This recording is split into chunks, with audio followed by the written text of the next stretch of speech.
ابو معلقہ رضی اللہ تعالیٰ عنہ کو چور پڑ گیا، صحابی ہیں، طائف سے آ رہے تھے، راستے میں چور پڑ گیا، کہنے کہ میرا مال لے لے، مجھے کیا کرے گا؟ کہا نہیں، تجھے بھی قتل کروں گا، ورنہ تو جا کے عمر کو میری شکایت لگائے گا، میں پکڑا جاؤں گا۔ کہنے کہ پھر 2 رکعت تو پڑھنے دے، آخری نماز کا پڑھ لے، نماز سے کیا ہوتا ہے؟ نماز سے کیا ہوتا ہے؟ نماز پڑھی، 2 نفل پڑھے، یا ودود یا ذا العرش المجید یا فعالا لما یرید۔ ہائے ہائے ہائے، اللہ کو جو پکارا اور اس نے تلوار اٹھائی کہ یا ارحم الراحمین، یا ایک دفعہ یا ارحم الراحمین، تو ایک دم آواز آئی لا تقتلہ، اسے مت قتل کرو۔ اس نے ادھر دیکھا ادھر دیکھا، کوئی ہے؟ کوئی بھی نہیں۔ تو اس نے پھر تلوار اٹھائی، انہوں نے کہا یا ارحم الراحمین۔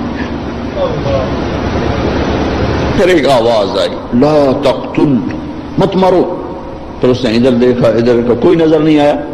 پھر انہوں نے تلوار اٹھائی کہ یا ارحم الراحمین۔ تو ایک دم ایک سوار ظاہر ہوا گھوڑے پر، اس کے ہاتھ میں نیزہ تھا، تو اس نے آتے ہی سیدھا اس کے سینے کے پار کیا، وہ چور گر اور اس کے جسم کو آگ لگی، راکھ بن گئی۔ ابو معلقہ رضی اللہ تعالیٰ عنہ فرمانے لگے میرے بھائی کون ہو؟ اللہ نے میری مدد کی تیرے ذریعے سے۔ یہ نہیں کہا کہ تو نے میری مدد کی، کہا اللہ نے میری مدد کی تیرے ذریعے سے۔ تو انہوں نے فرمایا ارے میرے دوست، جب تو نے اللہ کو پکارا فَكَانَتْ لِأَبْوَابِ السَّمَاءِ قَعْقَعًا، جب تو نے کہا یا ودود یا ذا العرش المجید، جب تو نے یا ارحم الراحمین کہا تو 7 آسمان کے دروازے لرز اٹھے، کانپ اٹھے۔ جب تم نے دوبارہ پکارا تو آسمان کے فرشتوں میں چیخ و پکار مچ گئی۔ جب تم نے تیسری دفعہ پکارا تو میرے اللہ نے کہا کون ہے میرے بندے کی مدد کے لیے تیار؟ تو میں نے عرض کی یا اللہ میں تیار ہوں، کہ میں 7ویں آسمان کا فرشتہ ہوں۔ جب اس نے پہلی دفعہ تم پہ تلوار اٹھائی تو میں نے 7ویں آسمان سے پکارا لا تقتل، مت مارنا۔ جب اس نے دوسری دفعہ تلوار اٹھائی تو میں پہلے آسمان پہ پہنچ چکا تھا اور میں نے کہا لا تقتل، مت مارنا۔ اور جب اس نے تیسری دفعہ تلوار اٹھائی تو میں تیری مدد کو پہنچ چکا تھا۔ اور جو بھی اللہ کو ایسے پکارے گا اللہ اس کی مدد کو آئے گا۔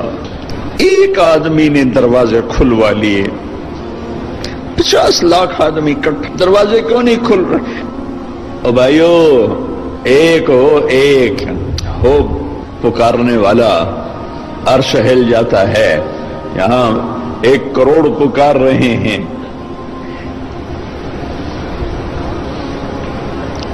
دل کے پھپھولے جل اٹھے سینے کے داغ سے، اس گھر کو آگ لگ گئی گھر کے چراغ سے۔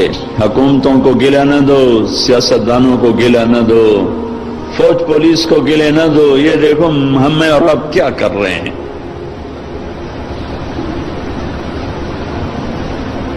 90% پاکستانی نماز نہیں پڑھتے، پاکستانی جھوٹ بولتے ہیں، دھوکہ دیتے ہیں، فراڈ کرتے۔ پہلے ہم نے اپنی عزتوں کو نیلام کیا، پھر غیروں نے منڈیاں لگا لی۔ پہلے ہم نے مسلمان کی عزت کو داغدار کیا، پھر غیر خریدار بن گئے۔ غیروں کو گلہ نہ دو، تو ادھر ادھر کی نہ بات کر، یہ بتا کہ قافلہ کیوں لوٹا، مجھے راہزنوں سے گلہ نہیں، تیری راہبری کا سوال ہے۔ جب کبھی امت تھی تو راجہ داہر کے ڈاکوؤں نے ہمارا قافلہ لوٹا۔ ایک لڑکی نے کہا یا للحجاج، حجاج ظالم، کوئی ہماری تاریخ کا اچھا انسان نہیں، ہماری تاریخ کا کوئی قابل ذکر انسان نہیں، ظالم۔ یا للحجاج، اے حجاج تو کہاں ہے؟ بصرے کا، عراق کا گورنر تھا. چند لوگ جان بچا کے بھاگ نکلے تھے. وہ پہنچے تو انہوں نے حجاج سے کہا کہ ایک لڑکی نے یوں پکارا تھا. تو وہ کھڑا ہو گیا کہ لبیک یا اختی، لبیک یا اختی، لبیک یا اختی. میری بہن، حجاج حاضر ہے، حجاج حاضر ہے، حجاج حاضر ہے. آپس میں عزتیں محفوظ تھیں، غیروں نے عزت پہ ڈاکہ ڈالا تھا. تو ایک بدماش کھڑا ہو گیا، کوئی تاریخ کا اچھا انسان نہیں ہے، بدماش، بنو امیہ کا چھوڑا ہوا بدماش تھا. عبد الملک ابن مروان تو مر چکا تھا، ولید اسی نے اس کو مسلط کیا تھا. اور وہ ولید کا زمانہ تھا. ایک لڑکی کی پکار پر اس نے قسم اٹھائی، نہ چارپائی پہ سوؤں گا، نہ بیوی کے قریب جاؤں گا جب تک اس بچی کے میں آواز کو نہیں پہنچوں گا. یہاں موبائل پہ قتل ہو رہے ہیں، کون قتل کر رہا ہے؟ حکومت کا کیا قصور ہے؟ حکومت کتنے سپاہی کھڑے کرے؟ اللہ کو ساتھی بناؤ، اللہ کو ساتھی بناؤ. اللہ پہرے پر آئے گا تو یہ کام ہوگا. ہماری حکومت بیچاری 5 لاکھ سپاہی ہیں، اندازاً کہہ رہا ہوں 18 کروڑ پر کیسے نگہبان بن سکتے ہیں؟ پہلا لشکر بھیجا، ایک لڑکی کی پکار پہ اس لشکر شکست ہو گئی، اکثر شہید ہو گئے. پھر دوسرا لشکر بھیجا، مکران میں ان کو بھی شکست ہو گئی، وہ بھی شہید ہو گئے، تھوڑے سے بچے. تیسرے لشکر کے لیے ولید بن عبد الملک کے نے اجازت نہ دی، کہا نہیں میں نہیں اجازت دیتا، اتنا تو نے میرا نقصان کر دیا. 2 لشکر تباہ کر دیے ایک بچی کے پیچھے. حجاج نے کہا کہ مجھے برائے مہربانی اس دفعہ آپ اجازت دے دیں، جتنا خرچہ میں خزانے سے لوں گا اس سے دگنا میں خزانے میں واپس کروں گا. تو پھر دوبارہ 4000 کا لشکر تیار کیا اور محمد بن قاسم اپنے بھتیجے کو امیر بنایا، 17 سال کا نوجوان، اور اس کو روانہ کیا. اور اللہ نے اس کے ذریعے سے محمد بن قاسم میرے ضلع ملتان تک داخل ہوا. 92 ہجری میں ملتان میں داخل ہوا، اور مکران سے ملتان تک 1 لاکھ انسانوں نے کلمہ پڑھا. اس کے خلوص پر، اس کے اخلاق پر، اس کے ایمان پر. ایک بچی کی فریاد پر حجاج جیسا تڑپ اٹھا تھا. آج کروڑوں بچیوں کی فریاد ہے. لیکن مصیبت یہ ہے کہ ان کروڑوں کی عزتوں سے کھیلنے والے یہودی نہیں ہیں، مسلمان ہیں. تم اللہ کے قانون سے ٹکراتے ہو، پھر کہتے ہو اللہ ہماری مدد نہیں کرتا. اللہ کدھر؟ اللہ تو ہے. نحن اقرب الیہ من حبل الورید، ہم تیری شارخ سے زیادہ قریب ہیں، پر تو جاری تو لگا. ممبر نے بھی آگ برسائی ہے، ممبر نے بھی نفرت کو پھیلایا. یہ جگہ تو محبتوں کے بانٹنے کی تھی، محبتوں کو تقسیم کرنے کی تھی، لیکن ہم محروم ہو گئے. محروم، کوئی محرومی ایک طرح کی نہیں آئی. جس ممبر نے دلوں کو کھینچنا تھا، جس ممبر نے امت کو جوڑنا تھا، جس ممبر نے کالے اور گورے کو جوڑا.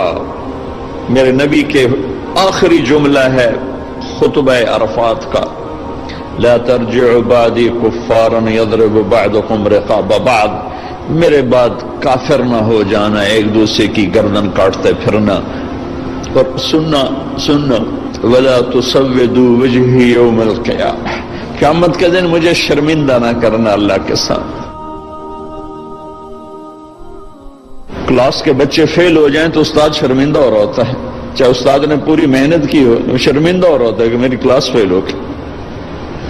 اگر آج کوئی مسلمان ہے ہی نہیں، میرے نزدیک آپ کافر، آپ کے نزدیک میں کافر، ان کے نزدیک وہ کافر، ان کے نزدیک وہ کافر، تو پھر مسلمان ہے کون؟ اگر یہ سارے ہی کافر ہیں تو میرے نبی کہہ رہے ہیں لا تسودوا وجہی یوم القیامہ، دیکھو مجھے قیامت کے دن شرمندہ نہ کرنا، رسوا نہ کرنا. میں یہود کا گلہ کیا کروں کہ وہ ہمارے گلے کاٹ رہے ہیں، میں ان کا کیا کروں جو روز کراچی میں لاشیں گرا رہے ہیں. وہ یہودی ہیں جو پنجاب میں لاشیں گرا رہے ہیں، جو سرحد میں لاشیں گرا رہے ہیں، جو سندھ میں لاشیں گرا رہے ہیں، جو بیویوں کے منہ پہ تیزاب پھینک کے انہیں دردناک عذاب میں مبتلا کر رہے ہیں. یہ یہودی ہے؟ عیسائی ہے؟ جہیز نہ لانے پر بچی کو جلا رہے ہیں، یہ یہودی ہے؟ بیٹی پیدا ہونے پر اس کے منہ پہ تیزاب. پڑھو اخبار کی خبریں. میرے اپنے علاقے کا واقعہ، خاتون آئی، چہرہ جلا ہوا، دیکھا نہیں جا رہا تھا، بیٹے کا بھی اس کا کیا ہوا؟ کہ یہ میرے مرد میرے اتنے تیزاب سٹ چھڑے. مرد ہمارے یہاں خامد کو کہتے ہیں. یہ تیزاب ڈالنے والا یہودی تھا. پہلے ہماری نسل کو مسلمان نے کاٹا، پھر غیروں نے کاٹا. پہلے مسلمان نے مسلمان کو لوٹا، پھر غیروں نے لوٹا. پہلے مسلمان نے مسلمان کے گھر جلائے، پھر غیروں نے جلائے. پہلے مسلمان نے مسلمان کی عزتوں کو اور پگڑیوں کو اچھالا، پھر غیروں نے اچھالا. پہلے مسلمان نے مسلمان کے مال پہ ڈاکے ڈالے، پھر غیروں نے ڈاکے ڈالے. پہلے مسلمان نے مسلمانوں کے بچے ذبح کیے، معصوم بچے اٹھا کے ذبح کر کے گلی میں پھینک جاتے ہیں، بوریوں میں بند کر کے پھینک جاتے ہیں. یہ اسرائیل کے یہودی ہیں؟ کون ہیں؟ کہاں سے آئے ہیں؟ حرم شریف کے اندر جیبیں کاٹتے ہیں. عیسائی ہیں، سکھ ہیں. سارے شہروں میں عزتیں نیلام ہیں. یہ اڈے کون چلا رہا ہے؟ یہ شراب کے اڈے، یہ زنا کے اڈے کون چلا رہا ہے؟ یا ایھا الذین آمنوا انما الخمر والمیسر والازلام والانصاب رجس من عمل الشیطان فاجتنبوه لعلکم تفلحون. انما يريد الشیطان ان یوقع بینکم العداوة والبغضاء في الخمر والمیسر ویصدکم عن ذکر اللہ وعن الصلاة فهل انتم منتهون. میرا رب تو یوں کہہ رہا ہے کہ اے ایمان والو، شراب اور جوا یہ شیطانی عمل ہے، اس کو چھوڑ دو، اس سے دور چلے جاؤ. کہ جہاں شراب اور جوا ہوگا وہاں عداوت